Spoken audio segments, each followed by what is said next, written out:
Olá, galerinha da segunda série, tudo certinho com vocês? Que bom que você está aqui para mais essa semana de aulas, para a gente aprender mais um monte de coisa. Espero que você esteja bem, espero que todo mundo da tua família esteja bem. Vamos lá, vamos para aprender mais um pouco? Eu tô aqui com a minha amiga Jéssica e ela veio aqui também para me apoiar nesse momento especial aqui do nosso aprendizado.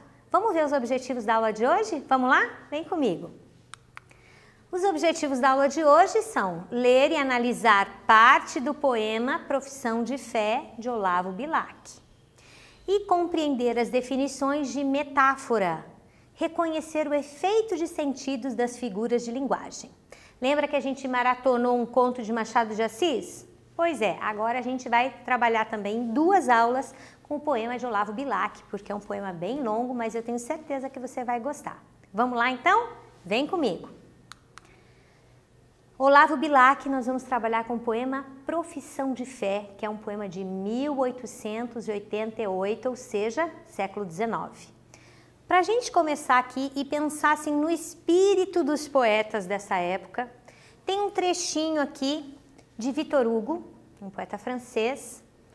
Ele diz aqui, Le poète ciseleur, le ciseleur est poète. Quer dizer isso? O poeta é um cinzel, o cinzel é o poeta. O que é o cinzel? O cinzel é esse material aqui, esse instrumento aqui, usado para fazer as joias. Usado para escrever na joia, escrever no ouro, escrever na prata. Então, na verdade, o cinzel aqui é um instrumento. Está falando que o poeta é esse instrumento que escreve na joia. Tá? E o instrumento é o próprio poeta. Olha só a ideia deles, tá? Então, Profissão de Fé, a gente vai ler, vem ler comigo aqui esse poema de 1888. Não quero Zeus capitolino, hercúleo e belo, talhar no mármore divino com o camartelo. Que outro, não eu, a pedra corte para brutal erguer de Atene o altivo porte descomunal. Você vai ver que tem várias palavras, lógico, né, do século XIX, mas mesmo assim as palavras elas são bem rebuscadas, porque o poeta dessa época, ele escolhia as palavras de tal forma, né, para que a rima ficasse perfeita, para que as palavras enquadrassem exatamente. É bem a história ali do instrumento, um instrumento mexendo na joia, o próprio poema como joia e ele como instrumento.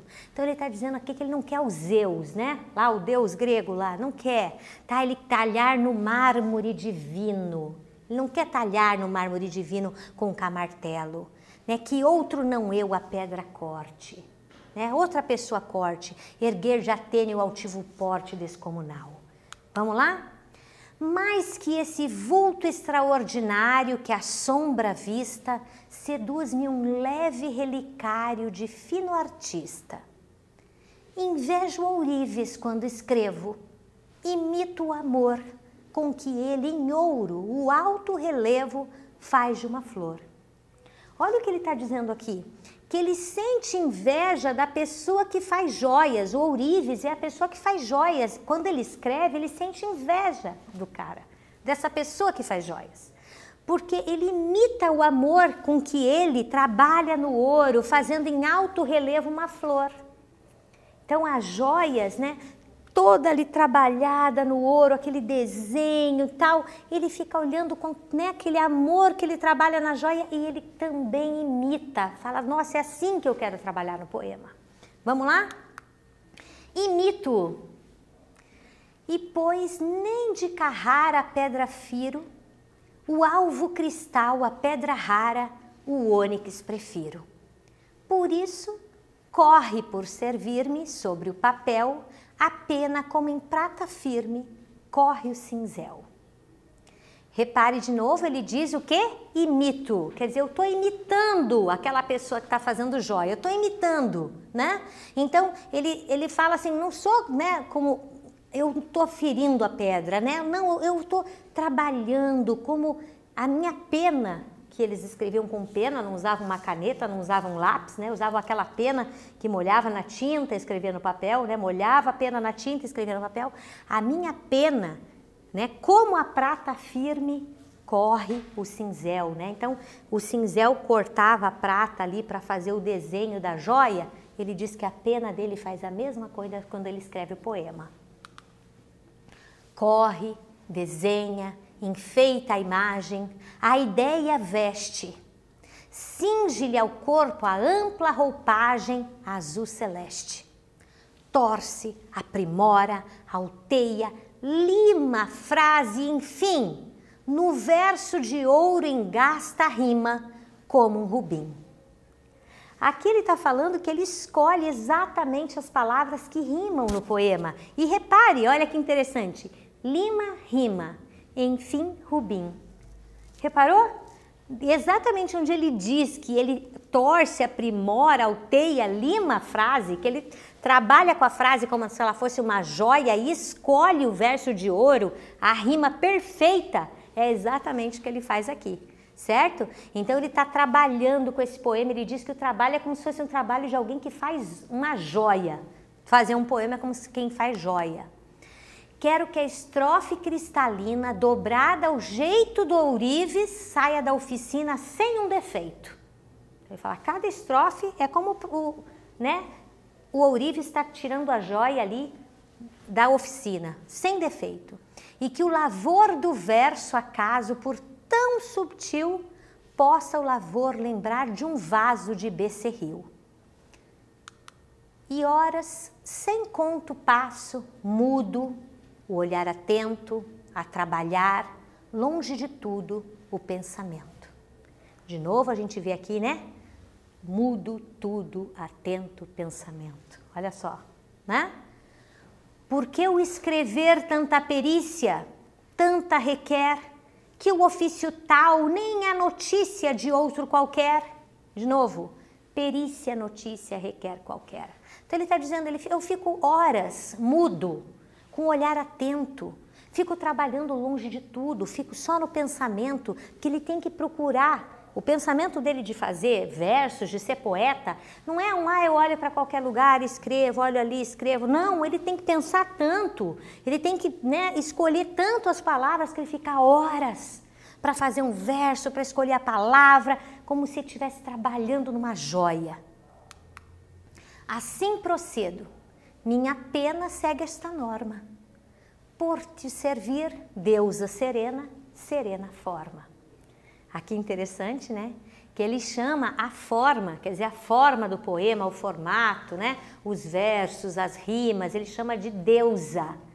Ele serve a deusa da forma, ele chama a forma de deusa, né? Por te servir, deusa serena, serena forma, né? Aqui um vocativo, ele está falando com ela, né? Deusa, a onda vil que se avoluma de um torvo mar, deixa-a crescer e o lodo e a espuma deixa-a rolar. Repare aqui, né? Ele está falando com ela, falando como se a forma do poema tivesse vida. Vamos para um exercício agora? Esse é o trecho do poema que a gente vai ler hoje e amanhã a gente vai ler um pouquinho mais. Mas eu quero falar uma coisa para você. Vem comigo agora e a gente vai fazer uns exercícios e tentar entender o que esse poema quis dizer para a gente. Exercício 1. A partir da sua leitura dos versos em destaque, responda qual a relação possível entre o poeta e o ourives. Olha lá. Invejo o ourives quando escrevo. Imito o amor com que ele em ouro o alto relevo faz de uma flor. Eu vou dar um tempinho para você pensar aí e responder para mim. Qual é a relação possível entre o poeta e o ourives? Fala aí para mim, eu dou um tempo para você e a gente já volta.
E daí, você conseguiu responder para mim? Essa tá fácil, né? Vamos lá, vem comigo. Olha só, então há uma relação de semelhança entre o ourives e o poeta, né? É como se o poeta exercesse uma função de trabalho, tal como o ourives, né? Fazer uma joia não é uma coisa fácil, com certeza, um trabalho artesanal. E o poeta também fazendo aquele trabalho artesanal, tá bom? Olha o exercício 2. Invejo o ourives quando escrevo, imito o amor com que ele em ouro alto relevo faz uma flor. De novo desse trecho. O que o poeta e o ourives têm em comum? Quais são as suas ferramentas? Fala para mim, essa tá bem fácil. Eu vou e já volto e você responde, tá bom?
E daí, você respondeu para mim? Vamos ver? Vamos ver a tua resposta? Olha só.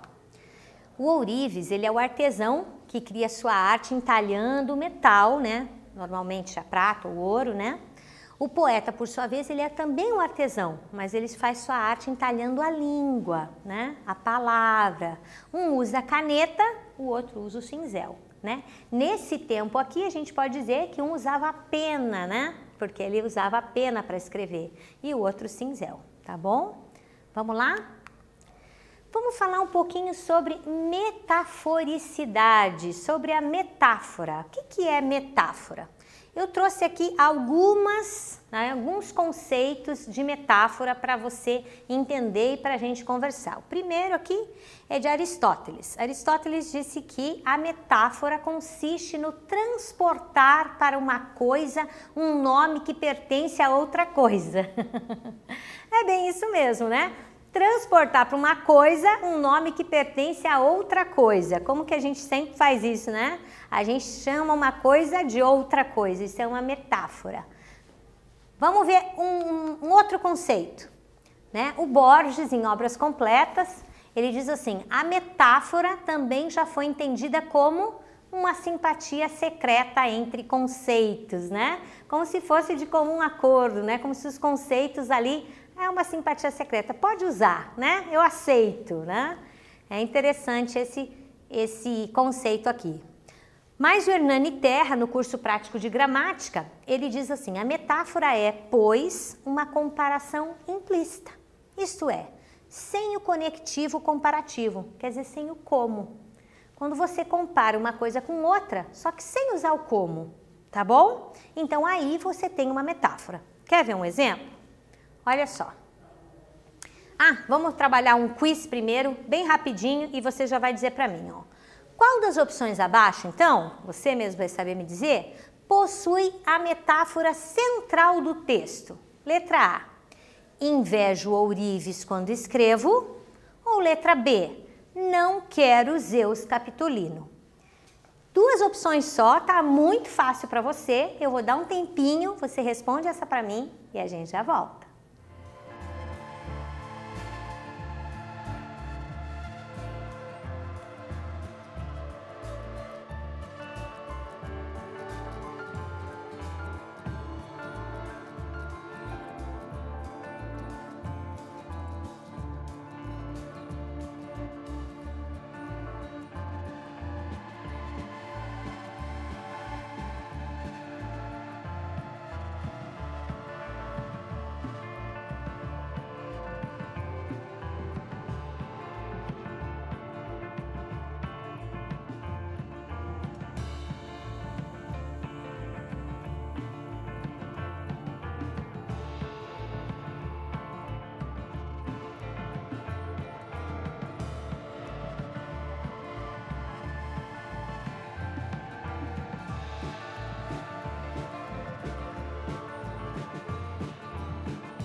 Então vamos lá, vamos ver o que você respondeu? Vamos ver a tua resposta? Olha lá.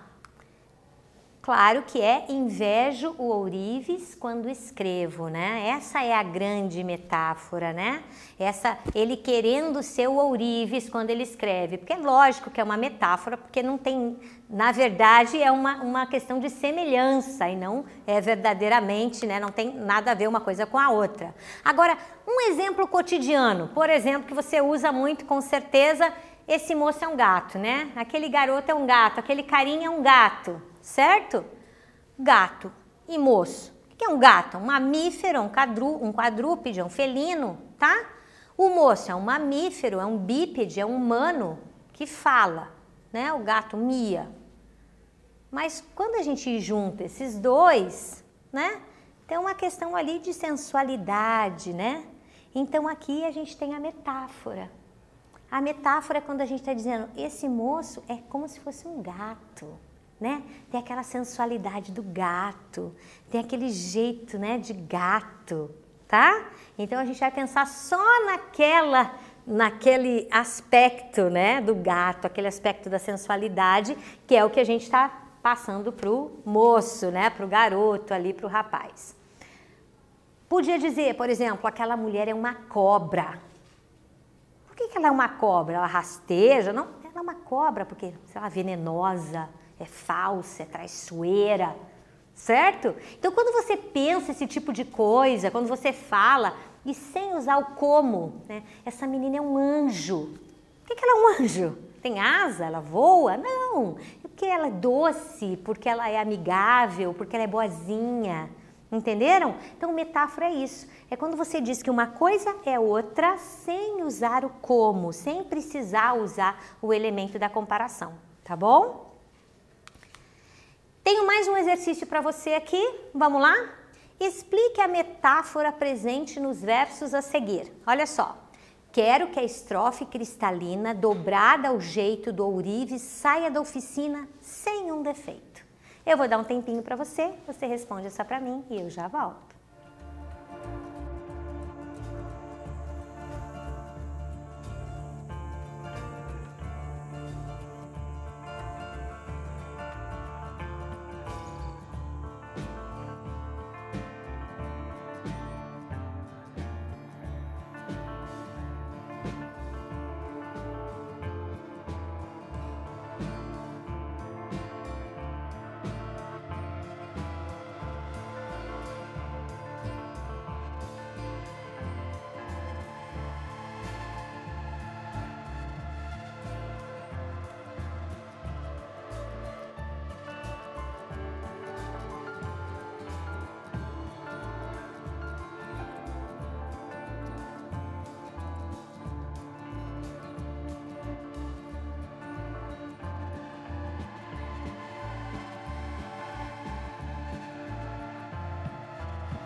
Vamos ver a tua resposta? O que você respondeu para mim? Vamos lá?